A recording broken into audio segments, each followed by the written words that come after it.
ইসলামী আন্দোলন বাংলাদেশের মুফতি সৈয়দ রেজাউল করিম অভিযোগ করেছেন, জামায়াতে ইসলামীর আমির ডক্টর শফিকুর রহমান বেপরদা নারীদের পাশে বসে সেলফি তোলেন। তিনি এ মন্তব্য করেন বৃহস্পতিবার লালমনিরহাটের হাতীবান্ধা উপজেলায় দলটির নির্বাচনী জনসভায়, যেখানে সংসদ নির্বাচনের প্রেক্ষাপটে উপস্থিত ছিলেন।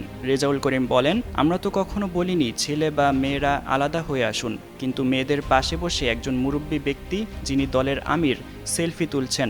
এ ধরনের আচরণ ইসলামী আন্দোলনের নীতি অনুযায়ী ঠিক নয়। তিনি আরও বলেন, দেশে ৫ আগস্টের ঘটনার পর চলমান অরাজকতার সময় ইসলামী আন্দোলন সংখ্যালঘু সম্প্রদায়ের জান, মাল ও ইজ্জতের রক্ষা করতে পাহারাদার হিসেবে কাজ করেছে। কোভিড মহামারীর সময়ও আমরা ঝুঁকি নিয়ে করোনা আক্রান্ত মানুষের জানাজা ও দাফনের ব্যবস্থা করেছি। সাধারণ মানুষের দুঃসময়ে আমরা সর্বদা সহায়তার হাত বাড়িয়ে দিয়েছি।